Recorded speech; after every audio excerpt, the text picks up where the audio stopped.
Bien, comenzamos entonces número 4, correspondiente, por supuesto, a la clase entonces 4. Ya en la cápsula T vimos las distintas formas de estudiar, dentro de las formas de estudiar la personalidad, el enfoque del tipo y el enfoque del rasgo, ya que lo vamos a volver a abordar más adelante, como les decía. Pero siguiendo con las formas que existen de estudiar la personalidad, estamos haciendo una primera acercamiento, como un primer barrido, y luego vamos a ir profundizando en algunos aspectos. ¿Ya? Entonces, como formas de estudiar la personalidad, por un lado teníamos el enfoque del tipo y del rasgo, ya un enfoque más global, más amplio, y un enfoque mucho más específico, más detallado como el enfoque del rasgo.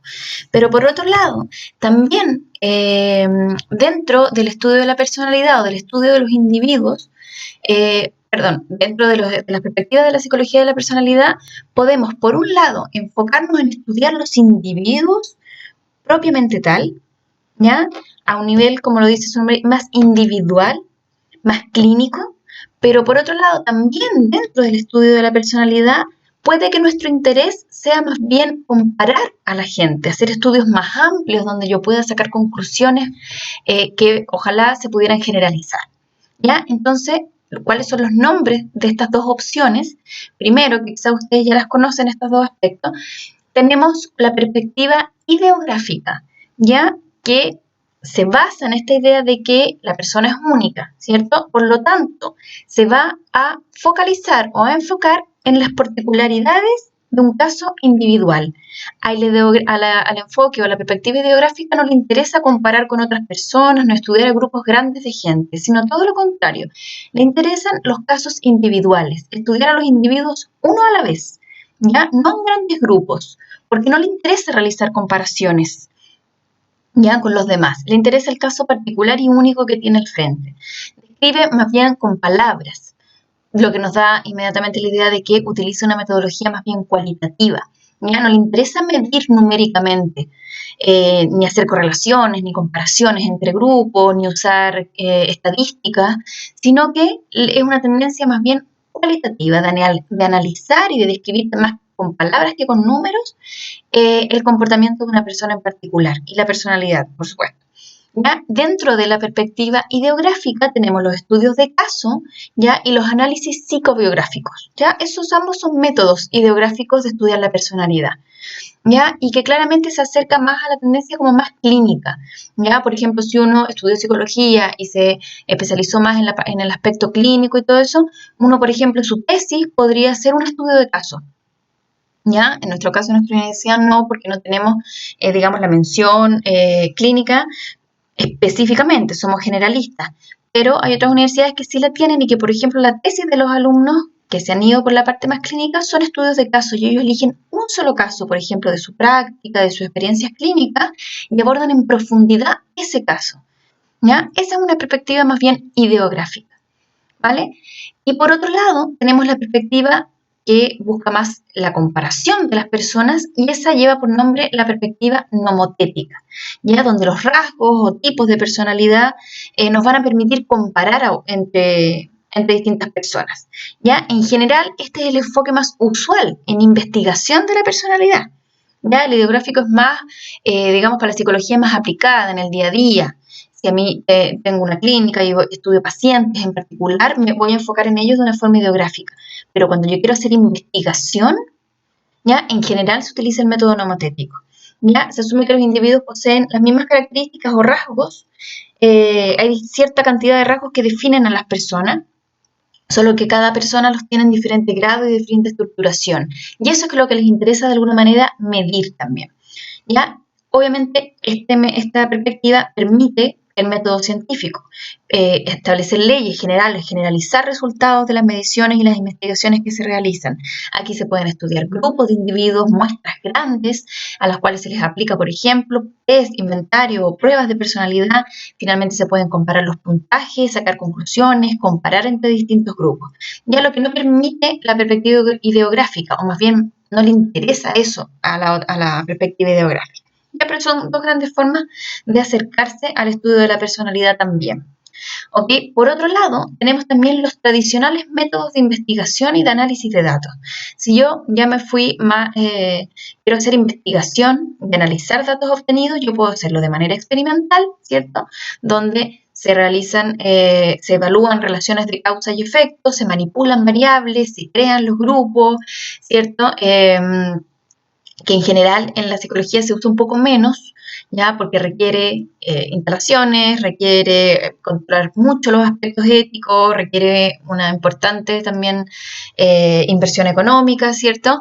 Y por otro lado también está el método correlacional, que probablemente es el más utilizado en la investigación en psicología de la personalidad, ¿ya? Y el método correlacional sabemos que nos permite establecer relaciones entre variables, saber si determinadas características están relacionadas o tienen alguna asociación entre sí. A diferencia del experimental, el correlacional no me permite establecer causas o efectos, ¿ya? Porque yo no manipulo las variables, pero sí las mido, ¿ya? Entonces yo puedo establecer que, por ejemplo, la extroversión está relacionada con un, qué sé yo, mejor rendimiento en evaluaciones de tipos positivas, o que la introversión está relacionada con una mayor motivación en los estudios. No sé, estoy inventando, ¿ya? Yo puedo relacionar distintas variables. Entonces lo que yo puedo hacer acá es, por ejemplo, estudiar si existen relaciones o correlaciones entre ciertos aspectos o rasgos de la personalidad y alguna otra variable que a mí me interese estudiar. Y por otro lado, tenemos también el método más clínico, ¿cierto? Que estaría ligado con la perspectiva ideográfica, ¿ya? Donde, como les decía, recién se estudian casos únicos. Se toma un solo individuo, ojalá obviamente en su contexto natural, no en situaciones experimentales, y no se busca ni establecer relaciones causa y efecto, ni generalizar, ¿ya? Ni establecer mediciones que me permitan comparar con nadie más. Me interesa la realidad de ese único sujeto, ¿ya? Perspectiva ideográfica. Ahora, si uno se pregunta entonces a partir de todo esto que les he contado, ¿cuál es la mejor forma de estudiar la personalidad entonces? Porque yo les he dicho cuáles son los métodos más utilizados, pero no necesariamente cuál es el mejor, ¿ya? Y claro, en general, como casi todo en psicología, es a partir de la integración de estas tradiciones. Y además va a depender mucho de lo que a mí me interesa hacer. Como dice ahí, el estudio de las características de la personalidad puede, y a menudo lo hace, incluir la utilización de más de una aproximación a la investigación, ¿ya? Dependiendo, por supuesto, del interés del investigador de la personalidad, ¿ya? Y yo diría que no solo del interés, del tiempo, del equipo con el que cuente, de los fondos con los que cuenta, ¿ya?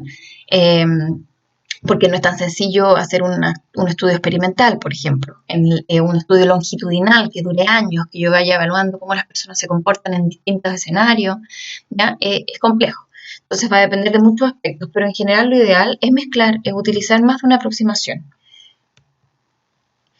Por otro lado, dentro de estas tradiciones en investigación, ya yo creo que se pueden dar cuenta dentro de lo que hemos hablado, tenemos una tradición entonces más clínica, ya donde ahí tenemos en sus inicios el uso de la hipnosis, los alumnos de Charcot, por ejemplo, como lo fueron Freud, Prince, que empezaron a estudiar la personalidad desde una visión más clínica, a partir de la atención de pacientes principalmente. Ahí les importaron estudiar los problemas histéricos, el tratamiento de las personalidades múltiples, y Freud ya conocemos y vamos a ver también más adelante. De hecho, él concibió su teoría como una teoría de la personalidad, como un método terapéutico, como un método de observación también, ¿ya? Siguiendo con la tradición clínica, Freud también dejó un gran legado de discípulos que luego fundaron sus propias escuelas, algunos de acuerdo con él, otros planteando ideas opuestas a lo que Freud había planteado. Ahí tenemos a Adler, a Jung, incluso el mismo Rothschild, que creó el test de las manchas, ya que es un test para evaluar psicopatología, pero también principalmente personalidad. Ya Jung creó ciertas tipologías con respecto a la personalidad, Adler también. ¿Ya? Por otro lado, la aproximación correlacional, ¿ya? Iba también siguiendo, por otro lado, sus estudios, ¿ya? Por ejemplo, a Galton le interesó estudiar las diferencias individuales, medirlas, estudiar también el papel de la herencia, ¿ya? Él empezó a evaluar a muchos individuos con diferentes instrumentos, ¿ya? Y le empezó a interesar establecer relaciones, correlaciones entre los datos que le iban obteniendo. Y de ahí surge entonces la aproximación correlacional, que es una aproximación más cuantitativa. Ya ustedes van a ver después el coeficiente de correlación de Pearson en otras asignaturas, no nos vamos a meter en eso acá. Ya, pero para que sepan que son distintas formas de estudiar la personalidad entonces, desde un método más clínico, desde un método más bien correlacional, de medición, de aplicación de instrumentos, de pruebas, ya para estudiar las diferencias individuales.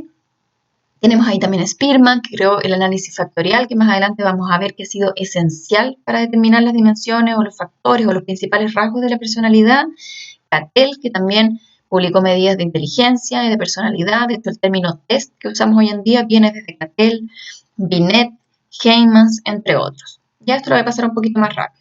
Y por otro lado tenemos la aproximación experimental, que está un poco más ligada también a los estudios obviamente de laboratorio, ya que los primeros que empezaron haciéndolos también sabemos desde Introducción a la Psicología que viene más ligado al conductismo, ¿cierto? Ahí tenemos a Gunt, que ustedes lo vieron también, tenemos a Watson, ¿ya? Que son como los padres en el fondo del conductismo y que empezaron a estudiar al ser humano de una manera más experimental. ¿Ya? Y por último tenemos a Skinner, que probablemente es el más importante dentro de esta aproximación, el que más avanzó, el que más trabajó, ya con el condicionamiento operante, ya con la predicción y el control de la conducta. Lo vamos a ver también más adelante Skinner cuando veamos el conductismo. Entonces, les dejo este resumen, ya con las ventajas y limitaciones de estos métodos de investigación que acabamos de ver. El clínico, ya más de caso único, más focalizado en lo que nos, en la subjetividad, ¿cierto? En un análisis más cualitativos. Por otro lado, la investigación correlacional, entonces, que es buena porque me permite abordar una mayor cantidad de personas, estudiar relaciones entre muchas variables, ya me permite hacer investigación, publicar, estudiar grandes grupos. Y por otro lado, la investigación experimental, ya que es la que me permite mayor objetividad también. Disminuye el sesgo porque yo manipulo variables específicas que quiero medir, ¿ya? Y de esa manera registro lo más objetivamente posible los datos. Ahora, todas estas investigaciones tienen sus ventajas y limitaciones, ¿cierto? La clínica, por ejemplo, es una investigación no sistemática, es demasiado subjetiva. La correlacional establece relaciones, pero que son más bien asociativas. Yo no sé cuál está provocando la otra, simplemente sé que hay una asociación, pero no sé si hay causalidad, cuál es la causalidad. El experimental deja de fuera todos los fenómenos que no se pueden estudiar en laboratorio. En el caso de la personalidad son muchos. Ya se pierde esta validez ecológica, digamos, de cómo el sujeto se comporta en su vida real, no entre cuatro paredes de un laboratorio. ¿Ya? Entonces, este cuadro les queda acá como un poquito de resumen también de qué le interesa estudiar a cada uno de estos métodos, de que todos son importantes, todos aportan al estudio de la personalidad. ¿Ya?